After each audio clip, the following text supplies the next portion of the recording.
Welcome back, everyone, to a new story. We really hope you enjoy it. My sister Erica found me in my natural habitat, hunched over my computer in the semi-darkness of my bedroom, the glow of the monitor casting long shadows on the walls. The frantic clicking of my mouse was the only sound, a desperate defense against a digital siege. She didn't knock. Erica never knocked. The door flew open, hitting the wall with a sharp crack that made me jump. "Andy, we need to talk." Her voice was wrong. It was tight, brittle, like a wire stretched to its breaking point. I swiveled in my chair, blinking against the sudden intrusion of hallway light. Erica stood there, her arms crossed, her face a mess of smudged mascara and furious despair. Her favorite blue hoodie was pulled tight around her, a shield against a world that had clearly just betrayed her.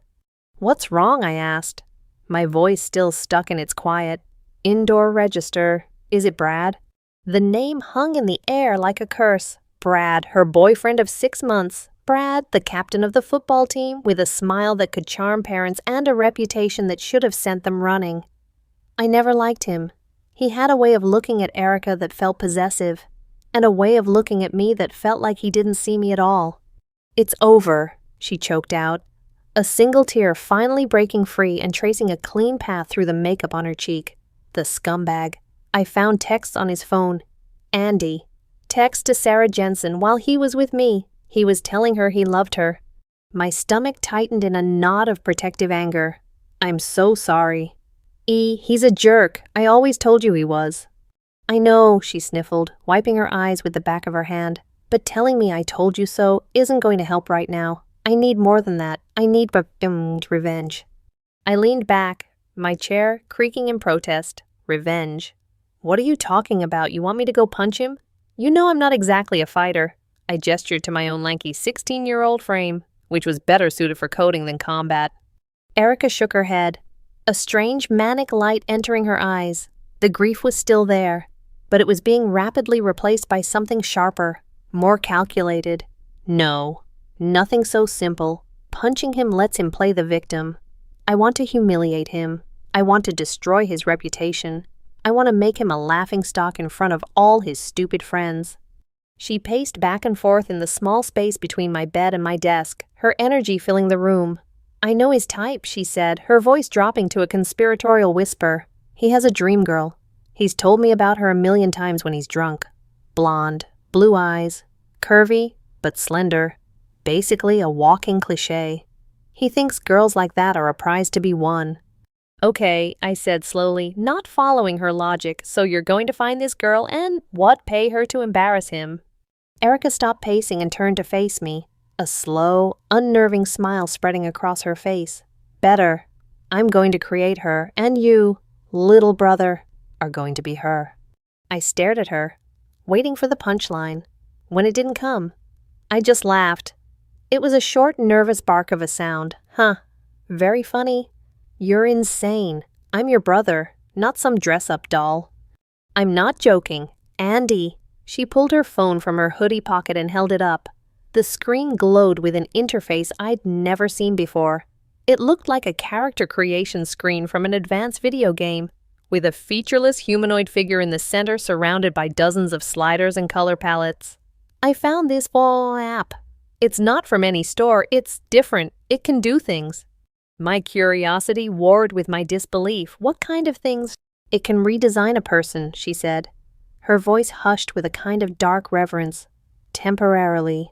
You create a template, you apply it, and you become it. When you're done, you just hit reset." I stood up and walked over, peering at the screen. The sliders were labeled with things like height, muscle mass, facial structure, vocal pitch, hair color. It was absurd, impossible. It had to be a prank, a very elaborate and cruel one. "That's just a game, Erica. It's not real." "It is," she insisted, her grip on my arm suddenly tight. I tried it, just a little. I made my eyes green for an hour yesterday. No one noticed, but I saw it. It was real. I pulled my arm away, a shiver running down my spine. The look in her eyes was one of utter conviction. She truly believed this. My sister, who had always been the rationale, grounded one, was either losing her mind from heartbreak or she had stumbled upon something impossible. "Here's the plan. She continued, her voice gaining momentum. We design Brad's perfect girl. You become her. We'll call her Crystal. You go to Jake's party on Saturday. Brad will be there. You get his attention. You flirt with him. Make him fall for you hard and fast. Then, right when he thinks he's sealed the deal, you stand up in the middle of the party and you dump him. You tell everyone he's a pathetic, cheating loser. He'll be humiliated. It'll be perfect. The whole scenario played out in my head like a train wreck in slow motion. Me, in a dress, at a party, flirting with Brad. The very idea made my skin crawl. No, I said, shaking my head firmly. Absolutely not. It's a crazy idea. It's demeaning and weird and I can't do that.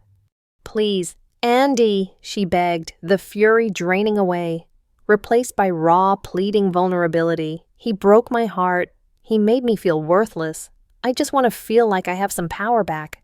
You're the only person I can trust. Please. She looked so broken, so small. This was the sister who had taught me how to ride a bike, who had helped me with my homework, who had stood up for me against bullies when we were kids. I had always been the quiet one, the one she protected. Now, she was asking me to protect her. The method was insane, terrifying even, but the motive was pure, desperate love. I looked from her tear-streaked face to the glowing phone in her hand. A small, insidious part of my brain, the part that loved fantasy and hypotheticals, whispered a question. What if it was real? What would it actually feel like? To become someone else entirely?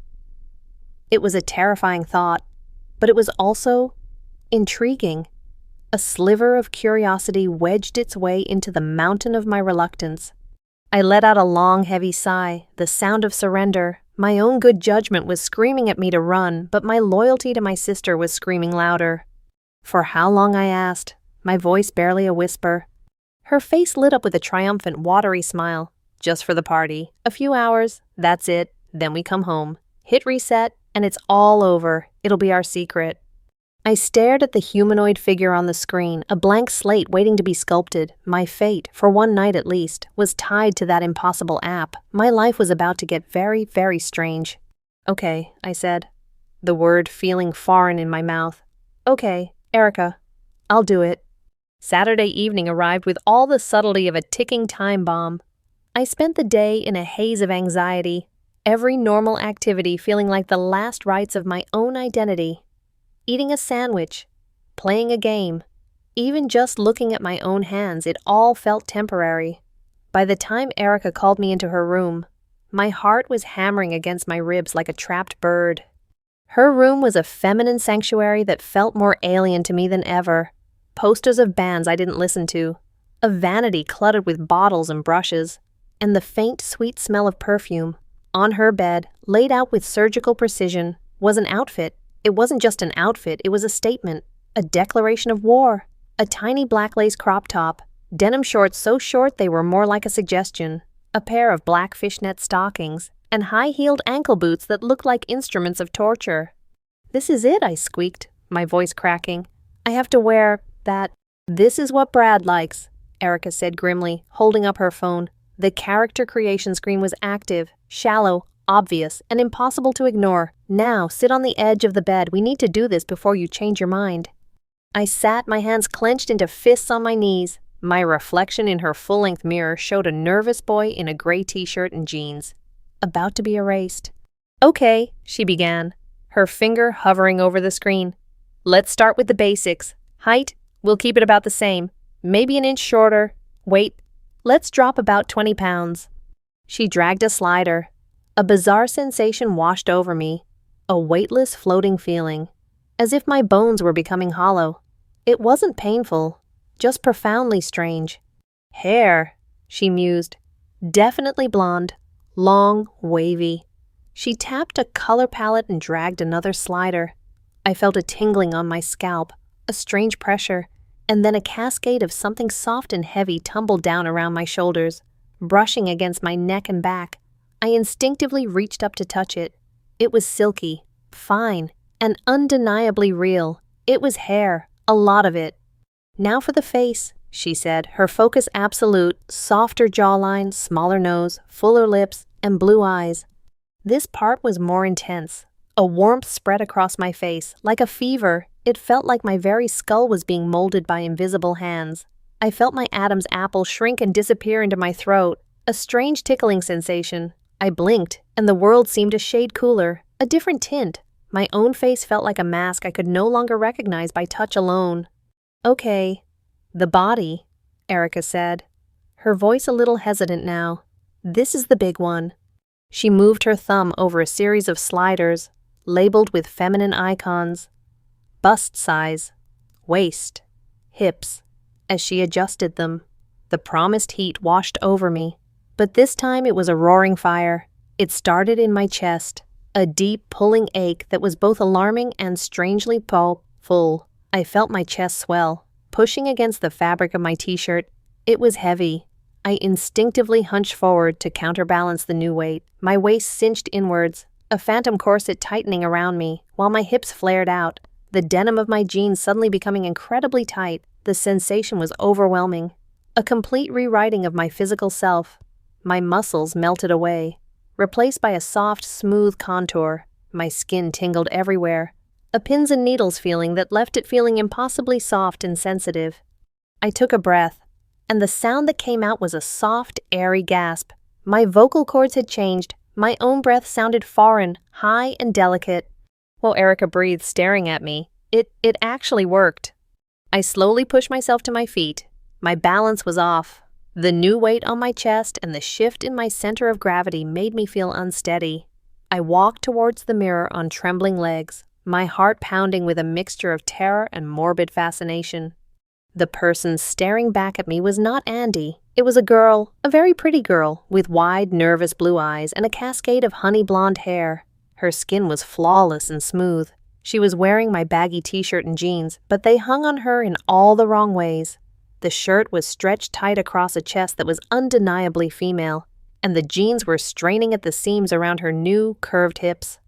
I lifted a hand to my face, and the girl in the mirror did the same. The hand was smaller, the fingers more slender. Why do I feel so soft, so delicate?"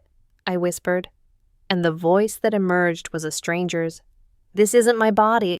"It is for tonight," Erica said, her practical tone cutting through my panic. "Now, get changed. We don't have all night." She tossed the pile of clothes at me. The process of undressing and redressing was a fumbling, humiliating ordeal. My old clothes felt alien as they came off this new body. Getting into the new ones was a puzzle. The lace panties felt flimsy and insubstantial. The bra was a complex instrument of hooks and straps that Erica had to help me with. The feeling of it enclosing and lifting my new chest was the most bizarre sensation of all, a constant, supportive pressure that I was acutely aware of. The crop top slid over my head, leaving my stomach exposed to the cool air of the room. I felt incredibly vulnerable. The shorts were a struggle to pull up over my hips, and they fit like a second skin, the denim hugging every new curve. But the fishnets were the strangest. The diamond-patterned mesh felt cool and rough against my smooth legs as I carefully rolled them up my thighs. They made my own legs look like they belonged to someone else, long, shapely, and dangerously exposed. Finally, the heels. Getting my feet into them was hard enough, but standing up was a whole other challenge. I wobbled, teetering precariously, my entire body pitched forward. My ankles screamed in protest. "Walk," Erica commanded. I took a hesitant step, then another. It was less of a walk and more of a clumsy, stilted shuffle. Each step was a calculated risk. The heels forced my hips to sway in a way that felt unnatural and deeply embarrassing. The fishnets chafed against my skin. The shorts rode up, and the crop top felt like it was barely there. I was a collection of strange, uncomfortable sensations, all wrapped up in a package that didn't feel like me. I looked in the mirror again. The clumsy, terrified boy was gone. In his place stood Crystal. She was beautiful, striking, and she looked like she was about to cry. Her face was flushed, a bright, feverish red. "Wow," Erica said, a low whistle escaping her lips. "Okay, you're hotter than half the girls I know. Brad's not going to know what hit him." "I can't do this," I stammered, my new voice trembling. "I look ridiculous. I feel wrong." "You look perfect," she corrected. her eyes gleaming with vengeful satisfaction. Now for the finishing touches. She sat me down at her vanity and went to work. The feel of makeup brushes on my face, the scent of foundation, the sharp sting of the eyeliner pencil near my eye. It was another layer of artifice, another step away from Andy. When she was done, she handed me a small mirror. The face looking back was even less my own. The makeup made my blue eyes pop. My lips looked fuller and glossier. It was the face of a stranger, a very attractive stranger. A wave of dizziness washed over me. Andy was gone, buried under layers of hair, curves, and cosmetics. I was Crystal now, and Crystal was about to go to a party. The taxi ride to the party was a surreal bubble of disconnect. I sat rigidly in the back seat, hyper-aware of everything, the way the leather seat felt cool against the bare skin of my thighs, the way my hair kept falling into my face, the constant, precarious balance required to keep my ankles from buckling in the heels. I felt like a spy in foreign territory, and the territory was my own body. Erica sat beside me, tapping away on her phone. "Just making a few final adjustments," she said, not looking at me, "to make you more convincing." I didn't think much of it at the time.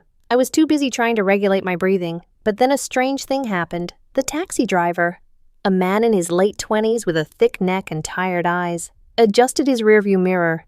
His gaze met mine for a second. Normally, I wouldn't have noticed or cared, but this time, a strange warmth bloomed in my chest, a fluttery, nervous feeling. I found myself noticing the faint scent of his aftershave, a woodsy, masculine smell. My mind registered it as pleasant. What was that, I thought? A jolt of alarm cutting through my anxiety. Why am I thinking that? I quickly looked away, my face burning. I tried to dismiss it as part of the general weirdness of the night, a side effect of the stress, but the thought lingered.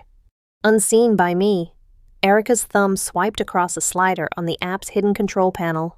The label read "Attraction to Males," and she pushed it up to 75% below it. Attraction to females was nudged down to a bare 10%. She was not just changing my body, she was rewiring my brain. When we arrived, the house was already pulsing with music and a chaotic energy that spilled out onto the front lawn. My stomach did a nervous flip. Erica paid the driver and pulled me out of the car. "Remember the plan," she hissed in my ear. "Find Brad, charm him, make him drool. When the time is right, I'll text you the signal, then you crush him." I could only nod, my throat too tight to speak. Walking from the curb to the front door was one of the longest journeys of my life. Every eye seemed to be on me. Groups of guys on the porch stopped talking to watch me pass, their gazes raking over my body.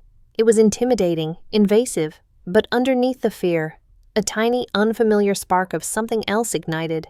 It felt like power. The kind of power I had never once experienced as Andy.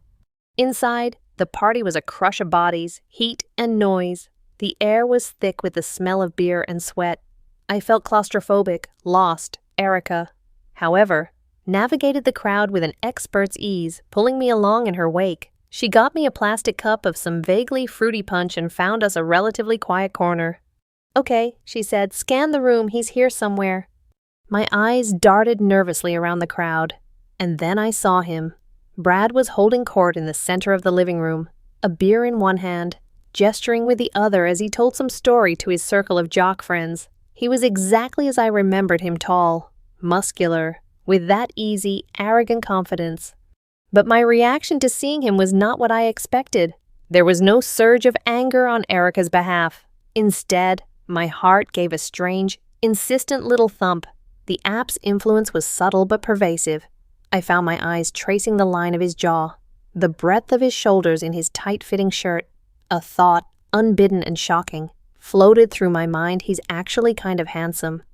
I felt a wave of self-disgust. What was wrong with me? This was the guy who broke my sister's heart. He was the enemy, but my body, my new instincts, didn't seem to care.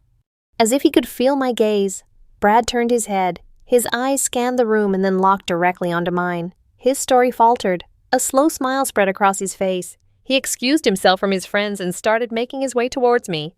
Panic seized me. "He's coming over," I whispered frantically to Erica. What do I do? What do I say?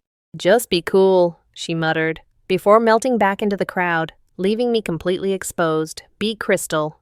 Brad stopped in front of me, his smile widening. I don't think we've met, he said, his voice a low, confident rumble. I'm Brad. I definitely would have remembered seeing you before.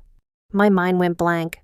All of Erica's coaching, all the snarky lines we'd rehearsed, they all evaporated.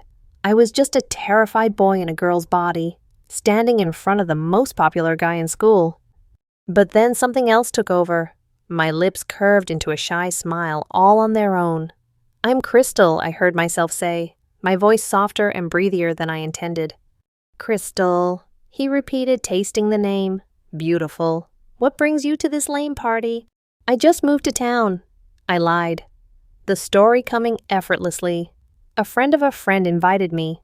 As we talked, I felt a strange duality. The Andy part of my brain was screaming, a panicked voice in the back of my head analyzing every move, reminding me this was all an act. But the Crystal part was taking over. My body was acting on its own script. I found myself laughing at his jokes, a light musical sound. I tilted my head, letting my hair fall over one shoulder. When he leaned in closer to be heard over the music, I didn't pull away. I unconsciously leaned in, too, at one point, to emphasize a point. He lightly touched my arm. A jolt, like a tiny electric shock, shot through me, and I felt goosebumps rise on my skin. He was completely captivated, and to my absolute horror, I realized a part of me was enjoying it. The attention, the validation, the feeling of being desired. It was a heady, intoxicating cocktail I had never tasted before. The mission, Erica's revenge, was becoming foggy, a distant objective that seemed less and less important with every flattering smile Brad sent my way. I was losing myself in the role, and the line between Andy and Crystal was starting to blur. The night wore on in a haze of loud music and easy conversation.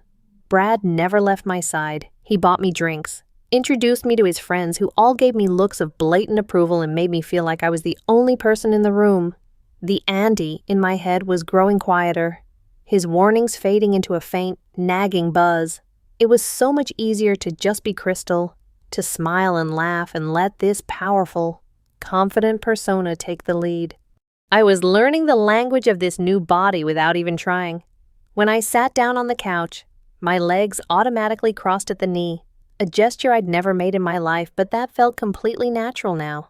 When I got up to get another drink, I found a rhythm in the painful heels, my hips swaying in a way that drew even more attention. I felt graceful, alluring. The discomfort had melted away, replaced by a strange sense of ownership. This body was a tool, and I was learning how to use it. You know, Brad said, leaning in so his lips were close to my ear, his breath warm on my skin.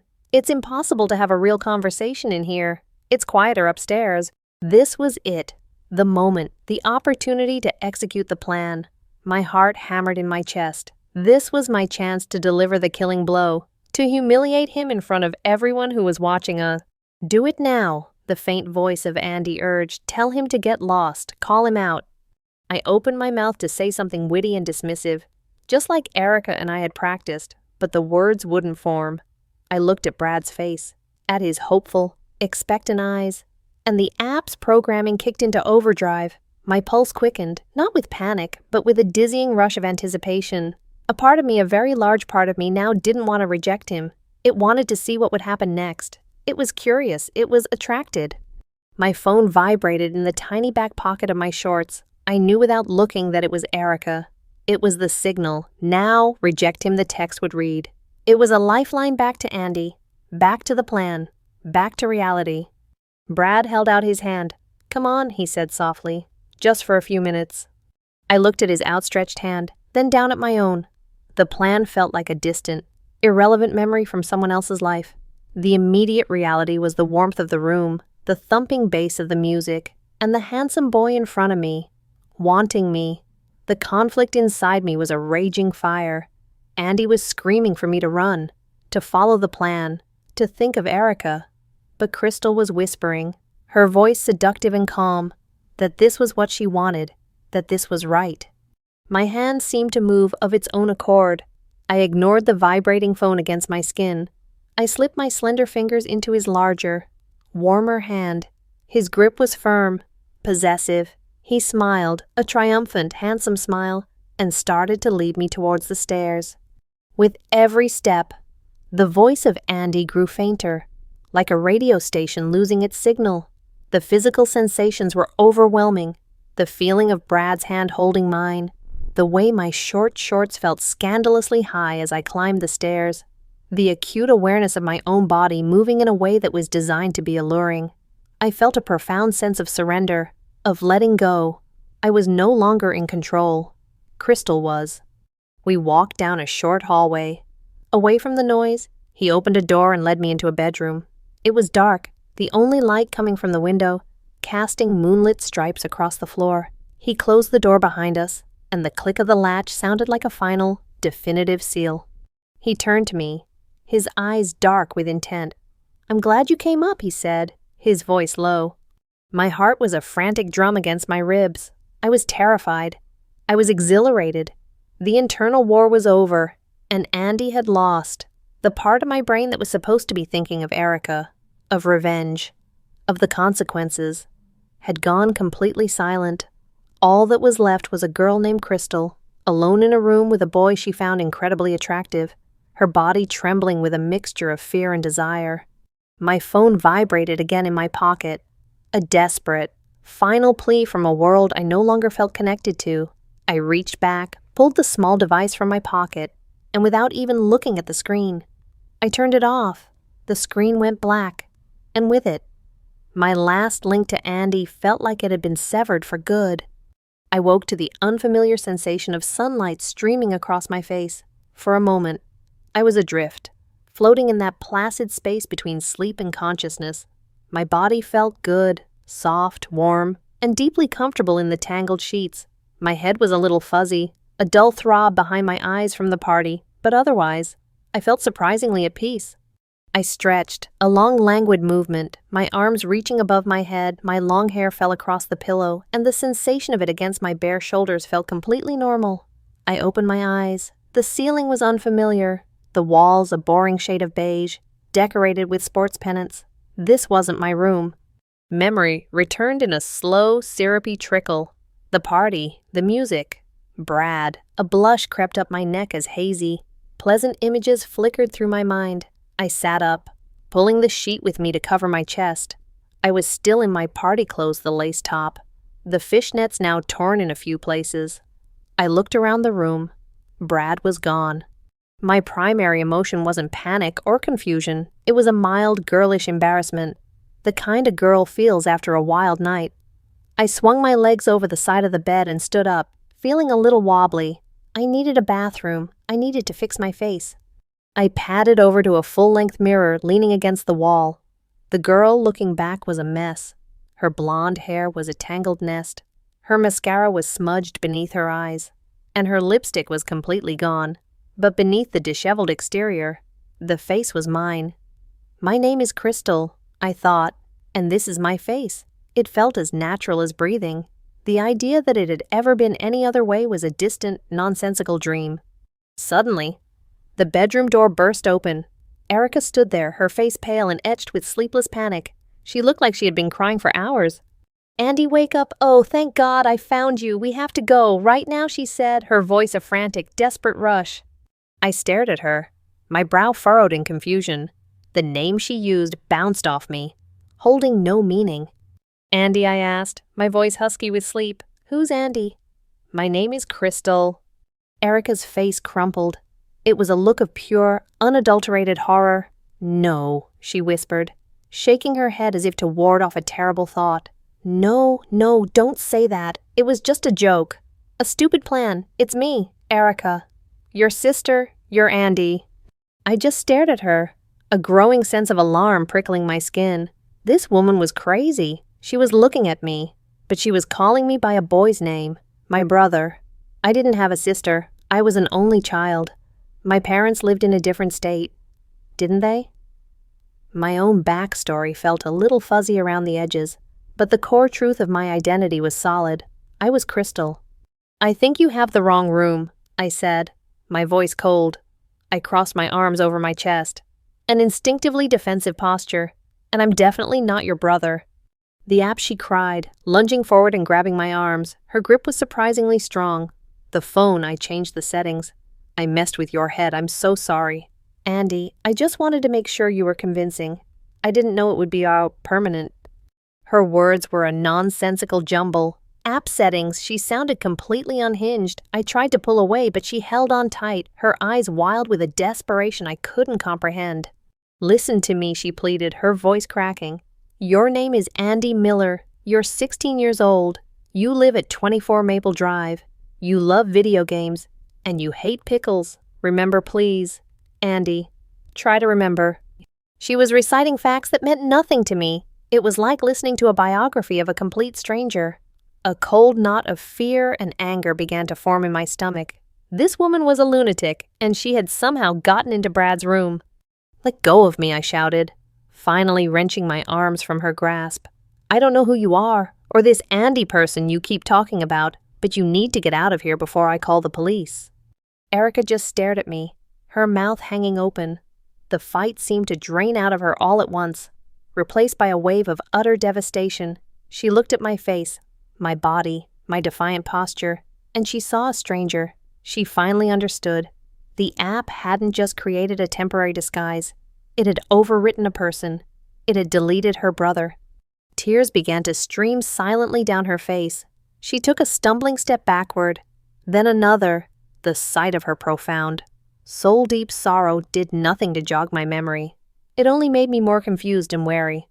"What have I done?" she whispered to the empty air. Her gaze was distant, unfocused, as if she were looking at a ghost. "Oh God, Andy, I'm so sorry." With that, she turned and fled the room, her sobs echoing down the hallway. I stood there, my heart pounding, my mind reeling from the bizarre and terrifying encounter. I didn't feel a shred of recognition, only a deep sense of violation and a lingering, anxious confusion. Who was that woman? And why did hearing her say that name, Andy, leave a hollow, empty ache in a place so deep inside me I didn't even know it existed? The strange woman's frantic words left a disturbing residue in the air, a psychic stain on the quiet morning. I stood frozen for a long moment, trying to make sense of the encounter. She had seemed so certain, so genuinely horrified, but her story was impossible. I was Crystal. I had always been Crystal. The alternative was too monstrous to even consider. My eyes fell on the phone lying on the nightstand.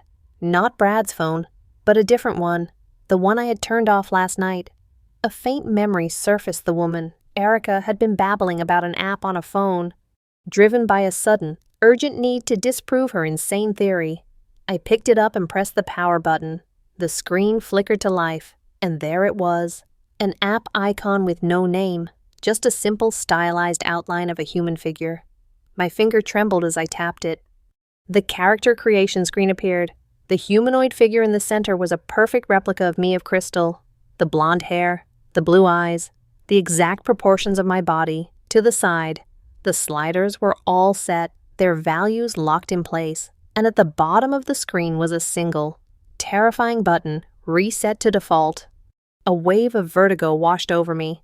I stumbled back and sat heavily on the bed. The phone clutched in my hand. It was real. Everything she said was real. This body, this face, these feelings, they were all a fabrication, a program. And somewhere, buried beneath the code of Crystal, the ghost of someone named Andy was trapped. The door creaked open again. It was Erica, her face blotchy and swollen, but her eyes held a new, desperate resolve. In her hand, she held her own phone, its screen displaying the same app. "Give me the phone." "Andy," she said, her voice shaking but firm. "I can fix this. I think if I reset it from my phone, the host device, it might work. Please, we have to try." She took a step towards me, her hand outstretched, but the person she was reaching for wasn't Andy. Andy was a phantom, a collection of facts that meant nothing to me. I was Crystal, this body, this life, this nascent attraction to Brad. It was all I knew. The reset button wasn't a lifeline. It was a death sentence. "No," I said, my voice a low, determined whisper. I scrambled off the bed, backing away from her. "Stay away from me." "It's for your own good," she insisted, tears welling in her eyes again. "This isn't you. You're living a lie."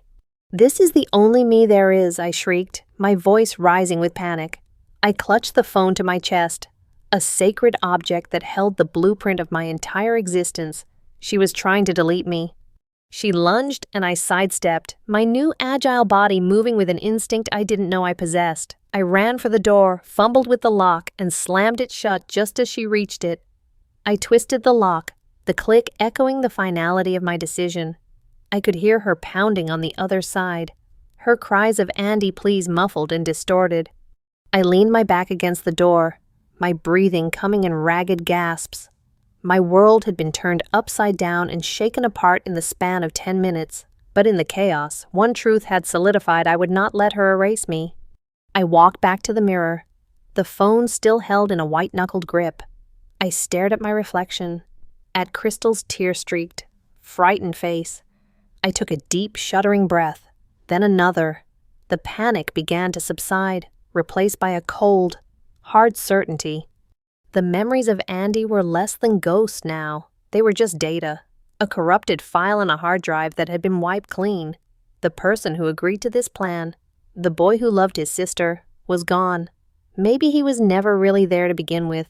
Maybe he was just a placeholder, a cocoon waiting for the real person to emerge. I was never Andy, I thought, the idea forming with crystal clarity in my mind. I've always been Crystal. It was a comforting lie, a necessary fiction to hold the pieces of my new reality together. I repeated it to myself, a silent mantra. I am Crystal. I have always been Crystal. Slowly, deliberately, I raised the phone and looked at the app one last time. Then, with a decisive movement, I pressed my thumb to the icon, held it until it wiggled, and tapped the small X that appeared. A confirmation popped up. Delete app. I pressed delete. The icon vanished. My link to the past, the kill switch for my identity, was gone. It was an irreversible act. There was no going back. A profound sense of calm settled over me. I looked in the mirror again. The fear was gone from my eyes. I saw only myself. I reached up and tucked a stray strand of blonde hair behind my ear. I straightened the lace of my crop top. I ran a hand down my hip, feeling the curve of my own body, claiming it as mine. My movements were no longer awkward. They were fluid, natural. The high heels, which had felt like stilts just hours before, now felt like an extension of my own legs. The tight clothes were not a costume, but a second skin. I had fully and completely integrated with the design. Erica's pounding on the door had stopped. I could only hear her faint, defeated sobs on the other side. A flicker of something pity-guilt stirred within me, but I pushed it down. She was a stranger who had tried to destroy me. Her pain was not my problem. My problems, and my desires, were my own now. My thoughts turned to Brad. The memory of his smile, of his touch, sent a pleasant shiver through me. The plan for revenge was a ridiculous, alien concept. Why would I want to hurt him? He was handsome, charming. He liked me. He liked Crystal. A slow smile spread across my face in the reflection. It was a genuine smile, confident and self-assured. The confused, frightened girl of a few moments ago was gone, replaced by someone who knew exactly what she wanted. Erica had lost her brother. It was a tragedy, I supposed, for her. But for me, it was a birth. I turned away from the mirror, my mind already racing ahead, planning my next move, my first real day as me. A new life stretched out before me, full of possibilities, and it would start with the boy whose admiration had, ironically, made it all possible. I glanced towards the door, a silent farewell to the weeping girl on the other side and the brother she would never see again.